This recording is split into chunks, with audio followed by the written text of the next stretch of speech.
Olá pessoal, o assunto do nosso vídeo de hoje é por que pessoas boas sofrem? A questão do mal é uma das questões mais intrigantes da história da filosofia. E dependendo se a pessoa acredita em Deus ou não, a gente pode chegar a conclusões diferentes sobre isso. Se a gente considera que Deus não existe, a questão não tem muito mistério, porque significa que nós somos um amontoado de células, que o universo é frio, impessoal, indiferente e que a gente está sujeito às mesmas leis naturais que qualquer outro pedaço de matéria. Agora, se a gente considera que Deus existe, aí nós temos respostas diferentes a essa questão. E a gente quer abordar um pouquinho disso nesse vídeo de hoje. Acompanhe.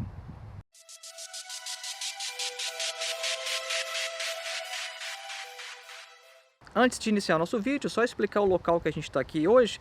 Isso aqui é um castelo que foi construído em 1618, mas ele foi completamente destruído na Segunda Guerra Mundial.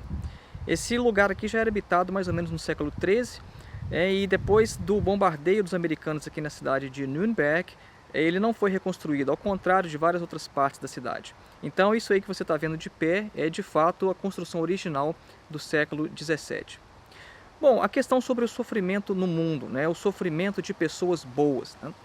Bom, a gente tem a ideia, né, de que as pessoas boas elas deveriam ter uma vida feliz, né? Um dos primeiros filósofos a observar isso foi Kant.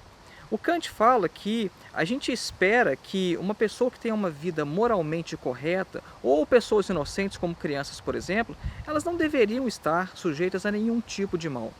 Só que o que acontece é que a gente vê que acontece o contrário no mundo. Pessoas boas sofrem e muitas vezes a gente vê que pessoas más prosperam. Pessoas más são de certa forma felizes ou mais felizes ou muitas vezes têm uma vida melhor do que pessoas boas, pessoas honestas. O Kant, fazendo essa observação, ele falou que o chamado sumo bem, que é essa exigência entre moralidade e felicidade, ela não acontece no mundo e que, portanto, a gente só pode esperar que isso aconteça em um outro mundo. Então, em sua crítica da razão prática, o Kant fala o seguinte, olha, já que moralidade e felicidade, ou seja, essa união entre essas duas coisas, não acontece nesse mundo, a gente precisa postular duas coisas. Primeiro, a imortalidade da alma e segundo, a existência de Deus. Essas duas coisas são uma exigência da razão prática para efetivar, para consumar o sumo bem, porque já que não é possível ter uma vida feliz, a gente só pode ter a nossa recompensa então no além. Então a nossa alma deve ser imortal, a nossa alma deve sobreviver à existência do nosso corpo. Vejam que interessante, porque Kant, na sua obra anterior, na Crítica da Razão Pura, o Kant ele havia mostrado que Deus é meramente uma ideia da razão, que Deus não pode ser provado. Inclusive ele fez duras críticas aos argumentos cosmológicos e também ao argumento ontológico. A gente tem vídeo aqui no canal comentando sobre isso. Só que na Crítica da Razão Prática, sua obra posterior, ele retomou a ideia de Deus, mas Deus não como algo que a razão pura possa provar, mas como uma exigência da razão prática. Bom, isso mostra o seguinte, que o Kant reconhece que pessoas boas sofrem, mas onde está a nossa recompensa? A razão prática ela exige então que a nossa recompensa ela se dê, que ela aconteça de fato em algum lugar. Isso só pode ser numa outra vida. Então Deus é uma exigência da razão prática, assim como a imortalidade da alma, para que o sumo bem ele se consuma numa vida posterior. Enquanto para Kant o fato de que moralidade e felicidade eles não coincidem no nosso mundo, isso seria uma evidência, isso exigiria, né, que de fato Deus exista em outro mundo e que a alma seja mortal. Para outra linha de pensamento, a questão é justamente o contrário. Isso vai mostrar que, devido ao tipo de mal que a gente encontra nesse nosso mundo, é pouco provável que Deus de fato exista.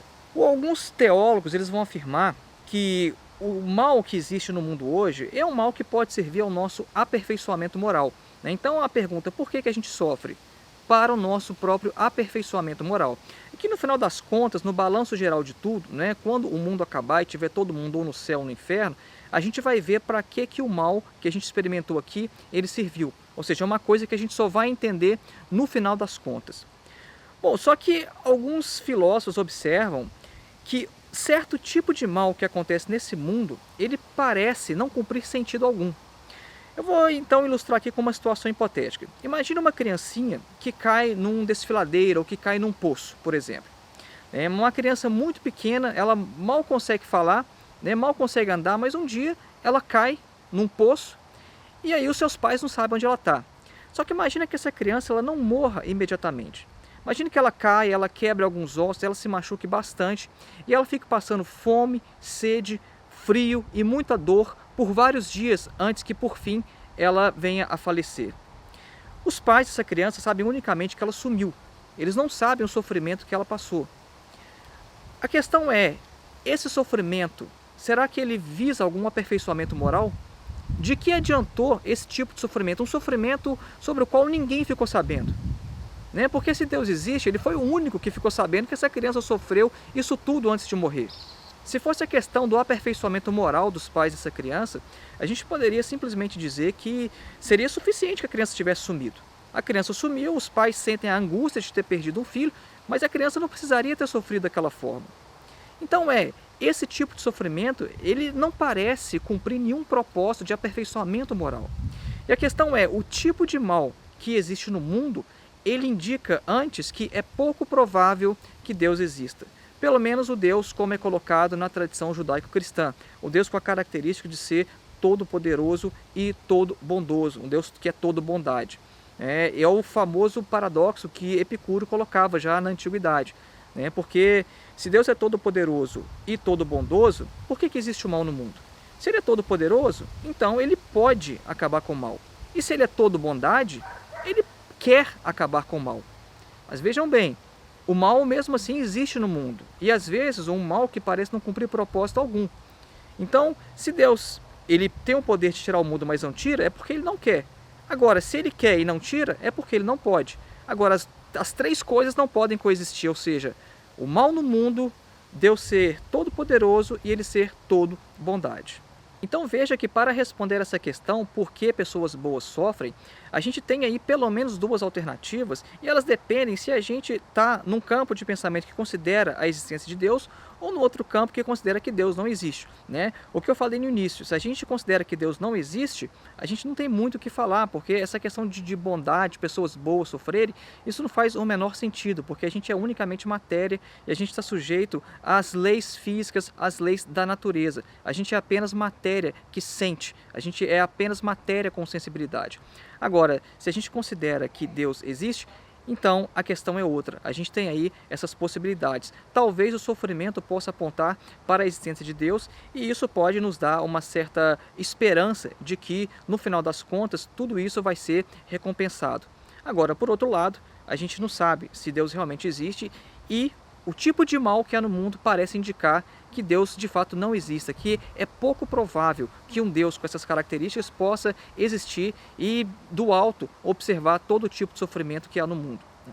E eu quero esclarecer só uma coisa aqui, porque eu mencionei Kant, mas quando a gente está falando de Kant, essa questão moral, a gente está falando, na verdade, do mal causado pelos homens, tá? Porque quando a gente fala de moralidade, isso pressupõe liberdade e às vezes também acontece um certo tipo de mal no mundo que é o mal natural, Só a gente pensar, por exemplo, em terremotos, maremotos, E até mesmo uma certa crueldade que a gente percebe no mundo natural.